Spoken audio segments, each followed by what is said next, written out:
El Hijo Pródigo. La voluntad de Dios fue puesta para nuestra resurrección y nos trazó un camino para llegar.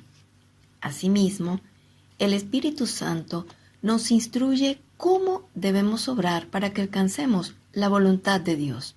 Pregunto, ¿dónde está puesta nuestra voluntad?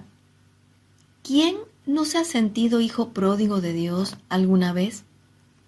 Hoy en día se entiende que el hijo pródigo es aquel que sin voluntad para seguir a Dios se pierde en sus miserias y pecados hasta que el corazón encuentra la luz del Padre. Entonces se arrepiente de sus pecados y vuelve a Dios, no solo con toda su voluntad, sino también con su cuerpo, alma y mente. Lucas 15. Leer. A continuación, un relato auténtico de mi vida, el cual transcribí haciendo alusión a un muchacho, no con la intención de esconder mis culpas de las que me arrepentí y confesé en su momento, sino con la intención de abrir el corazón a tiempo, sabiendo por qué es necesario salir de allí. La muerte viene por servir a otros dioses. Sírvanle al Dios vivo en Cristo Jesús, no solo con las rodillas, cuerpo, alma, mente y corazón, sino con la vida que tienen, pues ella misma no es nuestra, viene de Él y vuelve a Él, pero nosotros tenemos condiciones para volver. Un hijo pródigo moderno. Esta es la historia de un muchacho que nació dentro de un hogar que se formó con la bendición de Dios. Pero cuando era niño, por las cosas del mundo, la madre se separó del hogar y antes de irse lo encomendó a la Virgen y a Dios. El niño quedó a cargo de su papá y en la iglesia, los domingos, se reunía con otros niños y conversaban de Dios. Ellos no lo conocían, pero nada les faltaba. Al final de la conversación decían, Él siempre perdona.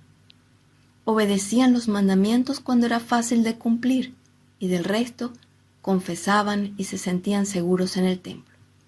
Sin embargo, el muchacho se dio cuenta que no podía cumplir con ese Dios y tuvo pena en su corazón. Entonces, queriendo con todas sus fuerzas dejar de pecar, no pudo. Tanto fue su pecado que la iglesia no le perdonó más, pero él aún seguía confundido. Tenía en su corazón ganas de amar a Dios por sobre todas las cosas, pero su conciencia estaba triste de ver todo lo que Dios le daba y no podía valorar. Un día comprendió que su problema de mandamiento era porque no amaba a Dios, y fue contento a confesar que tenía nuevos propósitos para vivir conforme a los mandamientos, y que esta vez sí lograría cumplirlos, amando a Dios por sobre todas las cosas. Pero la iglesia no pudo recibirle separado de su mujer y ahora con pretensiones de hacer una nueva vida matrimonial con otra persona. Sin embargo, el chico estaba tan seguro de encontrar el camino hasta que la muerte los separe y el amor a Dios, que le pareció que la iglesia donde estaba no existía Dios, y se fue del cristianismo para buscar al Dios de su corazón, al que quería amar con todo su ser y con todas sus fuerzas y además cumplirle. Al irse, se llevó su libro gordo y viejo, roto, de tanto hojear sin entender, la Biblia.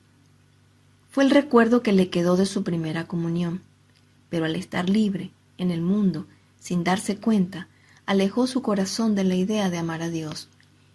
Y ya no sabía cómo, sin orden ni leyes. Solo tenía una vaga advertencia de las enseñanzas sacerdotales y monjas. Las cosas del mundo traen la muerte, y entre ellas el ocio, que es hacer todo y nada al mismo tiempo. Pero el muchacho, sin entender el mensaje, dedicó su vida a conocer y saber de todas las cosas sin un propósito específico. Olvidó la enseñanza de su casa. Todo hazlo con amor a tu hermano. Se perdió de tal manera que observó todas las fuerzas sobrenaturales que existen: santería, los caracoles, brujería, adivinación de cartas.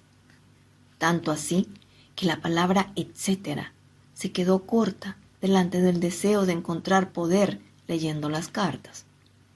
Entonces, cansado de hacer y hacer como si estuviera dando vuelta en un círculo, se preguntó: ¿para qué quiero saber el futuro si no lo puedo cambiar?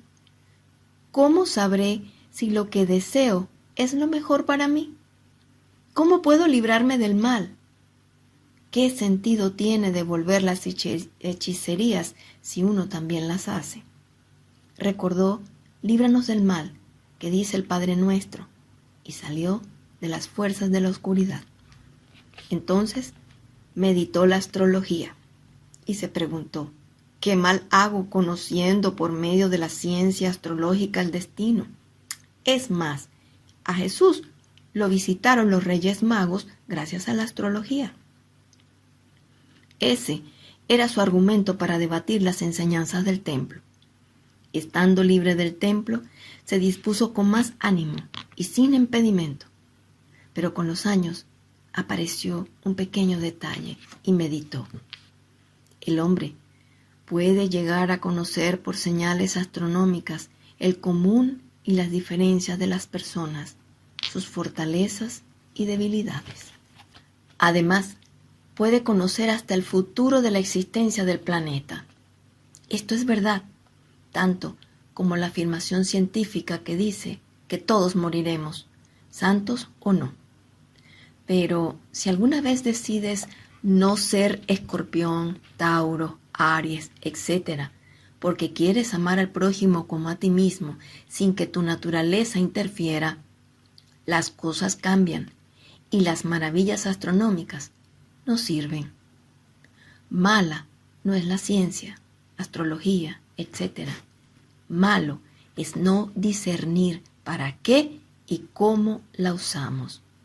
No es malo la computadora, ni el juego de video, cine, discoteca, etc., sino cuánto permitimos que el mundo nos abstraiga del amor al prójimo, la hermandad, misericordia y el amor a Dios.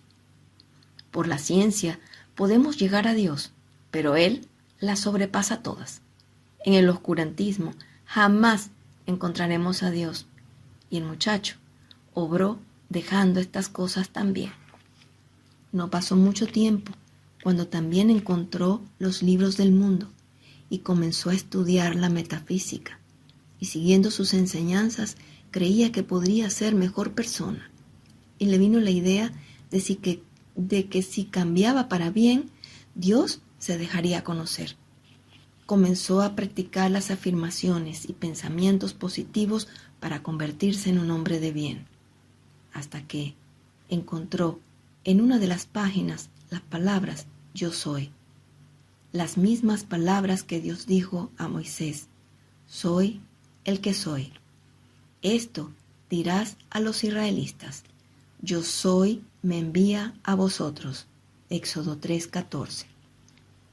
Él entendió que los que siguen esta enseñanza dicen que las mismas palabras están en nosotros y con ellas podemos llegar a lo invencible. El muchacho entendió que le hablaban como si él mismo tenía a Dios y podría llegar a ser como él. Indignado, comenzó a llorar, porque en su deseo de conocerlo no se podía imaginar a él mismo obrando como un Dios delante de lo invencible y oscuro del mundo. Dejó todo y se dedicó a vivir conforme venía la vida, y conoció que la maldad se había instalado en su corazón, porque quiso devolver el mal con el mal. Vio que estaba dedicado a beber hasta emborracharse, insultar, criticar, blasfemar, hacer bufonadas y condenar sin ser juez. Se dio cuenta de que además de no amar a Dios, ahora formaba parte de lo que Dios aborrecía, y se sintió más perdido en sus pecados, como para siempre, tanto como prohibida para él es la confesión. Se desvaneció con las rodillas en el piso y llorando con dolor y miseria gritó: el mundo. ¿Qué es el mundo? Tanto misterio esconde que se asemeja al fuego devorador del infierno. Nada sé de sus gustos, todo lo devora, y no quiero consumirme en él. Dios, quiero ser digno de tu presencia, quiero amarte y no sé cómo. Nada siento por ti, no te conozco, perdóname. Gritó tan fuerte que hasta Dios le pudo escuchar en su cielo. Fue entonces cuando comenzó a comprender las primeras palabras del libro gordo y viejo. La copa de bendición que bendecimos no es la comunión con la sangre del Mesías. El pan que partimos no es la comunión con el cuerpo del Mesías. Uno es el pan, uno es el cuerpo que todos formamos, pues todos compartimos el único pan. Fijaos en los israelitas de raza, los que comen las víctimas sacrificadas, ¿no están en comunión con el altar? ¿Qué intento decir? ¿Que las víctimas idolátricas son algo, que los ídolos son algo? En lo absoluto. Pero, como los sacrificios de los paganos se ofrecen a demonios y no a Dios, no quiero que entréis en comunión con los demonios. No podéis beber la copa del Señor y la copa de los demonios. No podéis compartir la mesa del Señor y la mesa de los demonios. ¿Acaso queremos provocar celos al Señor? ¿Somos más fuertes que Él? Todo está permitido, dices, pero no todo conviene. Todo está permitido, pero no todo edifica. Que nadie busque su interés, sino el del prójimo. 1 Corintios 16:24. Después de leer esto, recordó que en su niñez creyó que para amar a Dios tenía que amar al prójimo. Pero ahora, sabiendo lo que conviene o no, ni siquiera podía amarse a sí mismo. Estaba lleno de rencor e ira. El dolor le hacía imposible amar y decidió buscar a un Dios que lo librara de tan miserable situación. Se levantó y dijo: basta, no más mundo, no más llanto. Con esta idea, sin querer nada del mundo, encontró a otros que conocían al Dios y que a través de ellos podría conocerle. De pronto observó que todos hablaban de un solo Dios. Hay buenos templos y altares en abundancia, es parecida a la del templo de donde él salió. Todos hablan acerca del amor al prójimo, pero cada templo y cada casa es distinta y diferente a la otra. Todos, hablando de un mismo Dios, hacen cosas distintas y no existe hermandad entre todos los que pronuncian Dios. El chico desconfió cuando le dijeron que para llegar a Dios tenía toda la vida y muchas más para aprender a amarle, pero él quería amar a Dios con la única vida que tenía. Entonces trató de advertirles y comenzó a murmurar temeroso sus recuerdos, diciendo: no hay más que una vida para estar con Dios. Pero no le escucharon. Para ellos, la resurrección es un engaño, parecido al cuento del coco, para que nadie salte de su cama en la noche. Recordó que particularmente le tranquilizaba rezar por las noches, pues sin su madre no tenía otra cama para descansar seguro y confiado. Se negó a pensar en que volvería a nacer si no encontraba el camino. Pero, por lo poco que sabía del Dios a quien quería amar, perdió la esperanza de volver y conoció la oscuridad y sintió miedo. De pronto le vino otro recuerdo, la palabra luz, pero al mismo tiempo su mente ya cavilaba sigilosamente, como con una voz dentro de él. Ahora ya sabes qué es la oscuridad, y si consigues la luz, no la pierdas por nada del mundo. Salió a buscar la luz y oyó hablar de alguien que entre sus maravillas tenía luz. Escuchó que era como una luz celestial que tenía que ver con Dios y quiso llegar allí. Queriendo saber de dónde venía la luz, caminó hacia ella por las referencias y en la medida que se acercaba, veía entrar en el camino a personas de todas partes del mundo y se encontró con algunos que estuvieron con él en la iglesia. Recordó el día en que pensó que Dios no estaba en la iglesia y por eso creyó que andaba en el camino correcto para conocer al verdadero Dios. Se animó tanto que esta vez quiso aprender y cumplir de tal forma que se dedicó un tiempo a conocer la doctrina y todas las normas que existían para estar en la luz de la que le habían hablado. Su corazón fue llenado de esperanzas y de una emoción muy grande y comenzó a sentir que estaba cerca y listo para ir a conocer a su Dios y que esa luz era su señal. Estaba dispuesto a ser servidor. Se destacó de tal forma que vinieron los empleados del poseedor de la luz a decirle que ya estaba listo para verla y la condición era ponerse de rodillas delante del que la tenía. Entonces, en ese momento, recordó cuando le advirtieron en la iglesia que ponerse de rodillas fuera de la casa de Dios es convertirse en el hijo de otra casa. Recordó que en la iglesia cristiana jamás le obligaron a ponerse de rodillas. Era él quien se arrodillaba cuando trataba de escuchar a Dios. Y sintió que esa no era su luz, la que estaba buscando, y lleno de tristeza por su comportamiento para con los de la casa de Dios, volvió la vista atrás y recordando y observando todo el mal que había hecho, y pensó que su Dios no le perdonaría. Y habiendo conocido la oscuridad total del mundo, temeroso y sin saber a dónde ir, prefirió quedarse allí. Se rindió sin la esperanza de volver dignamente.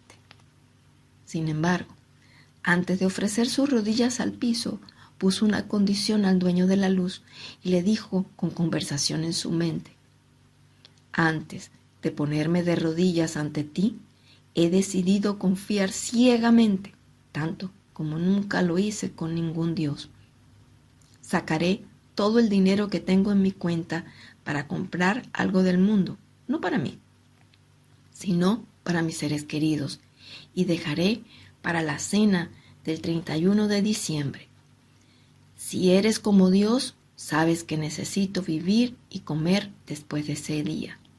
Así lo hizo, sacó todo su dinero. Días después, cuando fue a sacar el dinero restante, 26 de diciembre, observó que todo su dinero estaba intacto. Entró a la agencia bancaria replicando el error porque él se había gastado todo. Algunos empleados se rieron de él. Era la primera persona que reclamaba por tener dinero de más en la cuenta. Lo último que escuchó mientras salía fue: hombre, dele gracias a su Dios. Ojalá me hubiera sucedido a mí. Ese fue un regalo de su hijo, el niño Jesús.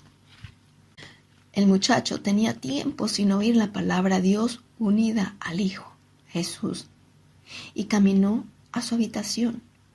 Y se dio cuenta que se había ido de su lado porque trató a Dios como un esclavo, pidiéndole de todo sin amarle. Ese día recordó que en la cena de Navidad ya no abunda el agradecimiento para Dios, ni se escuchaba rezar el Padre Nuestro en la casa. Era tanta su miseria que no quiso divertirse como lo hacían todos los años. Se recostó temprano, deprimido y triste hasta los huesos y con su alma vacía. Pero antes de cumplir la promesa de ponerse de rodillas de quien le ofreció su luz, volvió la cara al Dios de su niñez y le preguntó llorando: ¿dónde estás? ¿Quién eres? ¿Por qué este hombre en quien me he fijado parece un enviado y puede concederme las cosas que le pido y tú nunca me respondes? ¿Qué más puedo perder si sigo a ese que se comporta como un Dios? Dime si tú eres el Dios verdadero. Yo te quiero a ti. Quiero estar contigo. Porque dices que todo es por medio de Jesús. ¿Dónde está Él? Me siento solo y vacío desde que salí de la iglesia. Siempre te sentí, pero no supe amarte. Pero ahora ya no soy digno de ti. Estoy condenado y muerto en mis pecados. Ya no puedo verte ni hablarte, ni siquiera soy digno aquí en este mundo ni delante de tu iglesia. Durante la noche, mientras dormía, tuve una visión y el hombre de la luz, Satya Sai Baba, estaba asomándose por un balcón reluciente desde una torre blanca y lo miró. El chico, ya sin fuerzas y rendido, miró a sus ojos y sintió que sin hablar le decía: «Soy yo, no temas, ven a mí, hijo mío». Él, resignado y sin respuesta de Dios, se dejaba llevar. Pero mientras el hombre de la luz extendía su mano para recibirlo, sintió algo que lo molestó y golpeó con todas sus fuerzas, como echándolo de sus potestades. El chico, sorprendido de su feroz movimiento, desvió los ojos al cielo del atardecer y vio una paloma blanca alejarse tanto como lo haría de él si se ponía de rodillas delante de otro dios. Y con susto como de muerte, aspirando todo el aire que pudo en sus pulmones, se incorporó sentándose en la cama. Y su mente supo que el Espíritu Santo sí existe, que es Dios, que es verdad, y le había rescatado. Estaba con él y conoció que Dios era el Padre. Y escuchó la voz que decía: «Busca a mi hijo». De pronto estaba feliz y se dijo: «¿Para qué quiero dinero y fortuna? Ya te tengo a ti, Padre, perdóname y enséñame el camino de vuelta a casa. Estoy perdido y no soy digno de entrar. Mi vida ha muerto por mis pecados. Te la dejo para que la transformes en digna conciencia de estar contigo». Se levantó de su cama y encendió la luz de su cuarto y abrió su libro gordo, viejo y roto, y así lo llamaba, porque no entendía el significado de Biblia, y leyó: «En el principio era el Verbo, y el Verbo era con Dios, y el Verbo era Dios. Este era en el principio con Dios. Todas las cosas por Él fueron hechas, y sin Él nada de lo que ha sido hecho fue hecho. En Él estaba la vida, y la vida era la luz de los hombres. La luz en las tinieblas resplandece, y las tinieblas no prevalecieron contra ella. Hubo un hombre enviado de Dios, el cual se llamaba Juan. Este vino por testimonio para que diese testimonio de la luz, a fin de que todos creyesen por él. No era él la luz, sino para que diese testimonio de la luz. Aquella luz verdadera que alumbraba a todo hombre venía a este mundo. En el mundo estaba, y el mundo por él fue hecho, pero el mundo no le conoció. A los suyos vino, y los suyos no le recibieron. Mas a todos los que le recibieron les dio potestad de ser hechos hijos de Dios». Y así continuó absorto leyendo por unos días todo el libro que se llamaba Juan. Comprendió que había dos personas que se llamaban Juan. Uno le hizo comprender el arrepentimiento y qué significa el perdón del Padre y recibir a su Hijo con el corazón, cuerpo, alma y mente. El otro le dio a conocer a Jesús, su Hijo unigénito, el mediador, conciliador y redentor, para dar señales de su Padre aquí en la tierra. Él es el conciliador de todos los que están en el mundo, hablando de su Padre, porque ninguna cosa distinta a las que Él hizo y mandó hacer se pueden hacer en la casa de Dios, la iglesia. Y volvió a dirigirse al cielo y dijo: «Padre mío y Dios mío, te amo con toda mi alma, mente y corazón». No, Padre mío y Dios mío, quiero amarte con toda mi alma, mente y corazón.